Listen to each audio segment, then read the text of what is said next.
Mesdames et messieurs, je vous adresse mes salutations. Bienvenue dans votre émission À vous la parole. À vous la parole, cette émission de UCA TV qui offre l'opportunité aux acteurs de l'Université de Kara de se prononcer sur les questions d'actualité. Dans la série de nos émissions consacrées aux différentes filières de formation qu'on peut retrouver à l'Université de Kara, nous nous intéressons dans ce numéro au département de la géographie. Et la question qui nous préoccupe est celle-ci: quelles sont les opportunités d'emploi qui s'offrent aux diplômés en géographie? Nous avons posé cette question aux acteurs du domaine et je vous prie d'apprécier leurs réponses.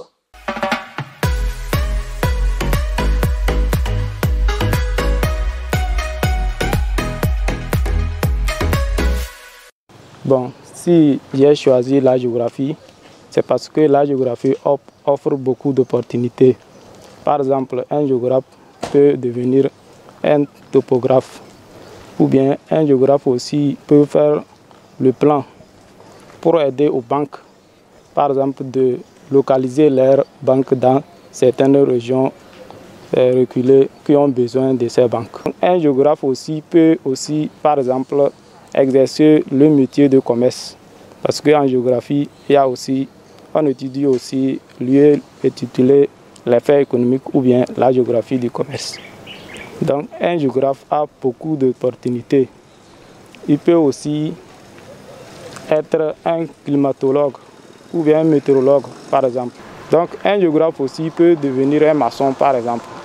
Savoir comment faire les constructions, si le sol est glissant, si ça glisse ou bien si ça ne glisse pas. Tu peux au moins orienter les maçons à savoir que ici c'est quel type de fondation faut-il faire. Il faut que la fondation soit élevée ou bien il faut-il baisser la fondation. Un géographe, c'est celui qui a maîtrisé la nature. Et donc il fait transformer les choses comme il veut, quoi. Bon, moi, j'ai préféré la géographie parce que je veux faire vraiment l'agriculture. Et donc, un agriculteur doit comprendre les formes du relief. Par exemple, comment l'érosion, par exemple, comment cultiver sur les pentes ou bien dans les bas-fonds. Quel type de culture faut-il cultiver dans un climat où il ne pleut pas abondamment.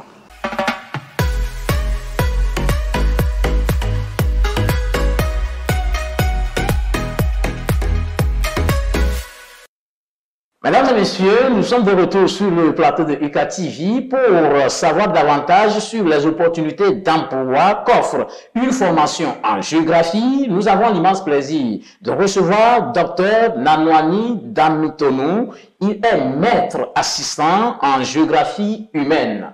Il est le chef de département de la géographie à l'Université de Kara. Docteur, bonjour. Bonjour, monsieur le présentateur, chers collègues. Docteur, il est question des opportunités d'emploi pour les diplômés en géographie. Dans ce numéro, dites-nous d'abord, présentez-nous brièvement le département de géographie que vous dirigez. Merci beaucoup. Nous allons parler de la géographie. C'est un plaisir pour moi parce que c'est une discipline, la plupart croient la connaître, mais en fait la géographie telle qu'enseignée dans les lycées ou secondaires, ce n'est pas de la même manière qu'elle est enseignée à l'université. Donc la géographie, c'est une science des sociétés, de l'espace et des milieux. Donc la géographie, le département de géographie est né en même temps que l'université de Kara en 2004. Il compte à ce jour 3031 étudiants, dont 2468 garçons et 263 filles. Donc le département forme dans diverses spécialités. Il y a l'option physique, géographie physique et option géographie humaine. Donc dans l'option géographie physique, nous avons entre autres la climatologie, la biogéographie, la géomorphologie. Et en ce qui concerne l'option humaine, nous avons la géographie urbaine, la géographie des transports, la géographie rurale, la géographie du commerce, la géographie de la population. Voilà brièvement présenté le département de la géographie que nous avons l'honneur de diriger depuis quelques années. Ah bien, très bien. Docteur, avant de passer à une autre question, dites-moi, est-ce que la géographie est annexée à l'histoire? Très souvent, on entend dire histoire géo, je fais histoire géo, et les gens continuent par croire que la géographie serait annexée à l'histoire. Voilà, vous voyez, l'histoire se passe dans l'espace. Du coup, les faits historiques aident à comprendre les faits géographiques. Du coup, on ne peut pas séparer la géographie de l'histoire, bien que dans la pratique, ce ne sont pas les mêmes outils. Je donne un exemple. Quand vous prenez la biogéographie pour étudier l'histoire de la végétation de la ville de Kara, on a besoin donc, on veut étudier la couverture végétale, on a besoin de l'histoire de la ville là. Les pratiques des populations de il y a 50 ans. Ces pratiques concernant donc l'espace aident le biogéographe à étudier la dynamique du couvert végétal. Vous voyez du coup que la géographie et l'histoire sont intimement liées. C'est une affaire de pile ou face.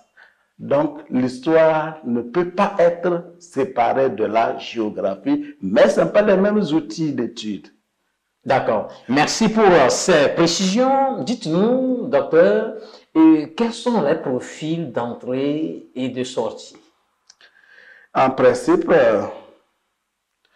ailleurs, le département de géographie est entièrement annexé à la faculté des sciences. Mais chez nous ici, comme dans certains pays de la sous-région aussi, tout bac peut arriver au département de géographie. Mais dans la pratique, nous voyons que les séries à caractère scientifique, notamment ceux de série C, série D, et ceux qui ont fait la série A, mais qui ont une bonne maîtrise des matières scientifiques, s'en sortent beaucoup plus aisément. Donc, spécifiquement, tout bachelier pourrait venir au département de géographie. Ce qui montre même l'affluence de l'effectif que vous avez. Eh bien, quel est le profil de sortie? Un étudiant qui s'inscrit au département de géographie, il sera là ou quoi? Je l'ai déjà dit d'entrée de jeu qu'il y a la géographie physique et la géographie humaine.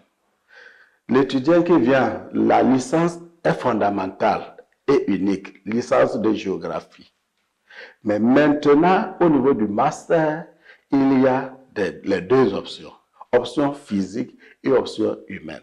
À l'intérieur donc de chaque option physique ou humaine, chaque étudiant en fonction de ses aptitudes choisit ou la géomorphologie, ou la biogéographie, ou la climatologie. Pour l'étudiant qui choisit option humaine en master, il peut opter pour un master en géographie des transports, en géographie du commerce, en géographie urbaine, géographie de la population, géographie de la santé, ou géographie du commerce, je l'ai déjà dit.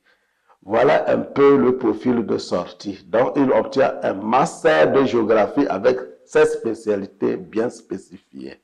Alors, avec ces spécialités, avec ces compétences que vous venez de décrire, quels métiers peuvent exercer les diplômés en géographie? Merci beaucoup. Il y a un outil essentiel. J'avais tantôt oublié de l'évoquer, la cartographie. Aujourd'hui, nous avons cet outil qui est au service, la cartographie et les sites, qui est au service de tous les domaines. Et c'est un outil de travail de tous les géographes, qu'ils soient géographes humanistes ou géographes physiques. Donc, à la sortie, le géographe est bien outillé pour faire son choix. C'est un géographe bien formé. Il a deux options. Vous voyez que l'enseignement est généralement ouvert à tous, comme vous le disiez au début, professeur du soir jour. C'est ce qui est plus connu de tout le monde et qui prend un grand nombre. Ça, nous l'appelons géographie pédagogique. Mais de manière professionnelle, la géographie s'ouvre sur une infinité d'opportunités ignorées par le grand public. Avec donc votre licence ou master ou doctorat en géographie, avec cette décentralisation actuelle, les collectivités territoriales ont partout besoin d'un géographe pour l'expertise territoriale, l'analyse spatiale, la dynamique spatiale, de toutes les ressources naturelles, des opportunités, la cartographie des risques. Le géographe est là donc pour répondre à ces besoins. Dans tous les ministères, comme expert spatial, dans le domaine de l'aménagement du territoire, qui est donc la science, la pratique qui consiste à répartir les ressources en fonction donc des populations disponibles sur un espace donné. Donc, le géographe, avec son outil de cartographie, est outillé pour servir dans tous les ministères comme technicien de l'espace, comme expert pour guider donc à la prise de décision en ce qui concerne l'aménagement du territoire. Et je dis bien, tous les ministères, sans exception, ils sont là pour être sollicités dans les bureaux d'études, dans les ONG, comme experts dans les analyses spatiales. D'accord, vous l'aurez compris, selon docteur Nanouani, le géographe qui est bien formé peut travailler n'importe où dans tous les ministères.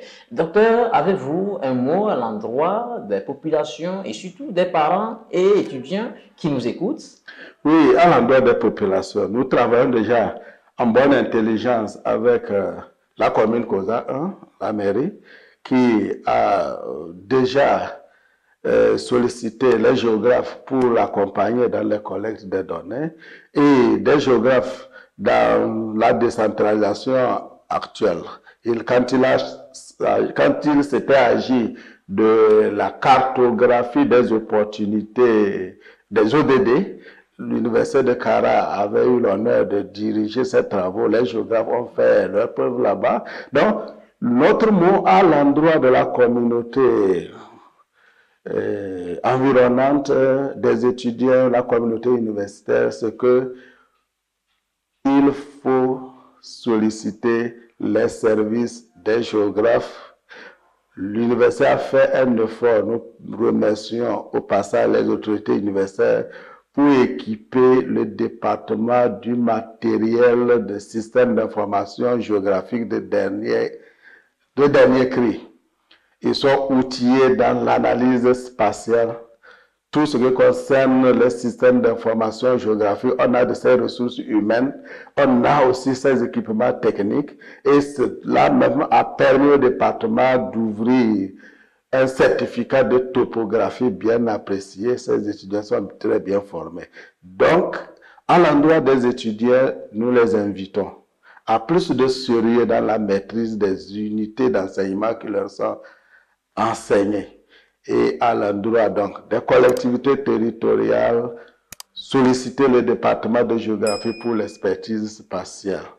Docteur Nanouani Damitonou, merci pour votre éclairage.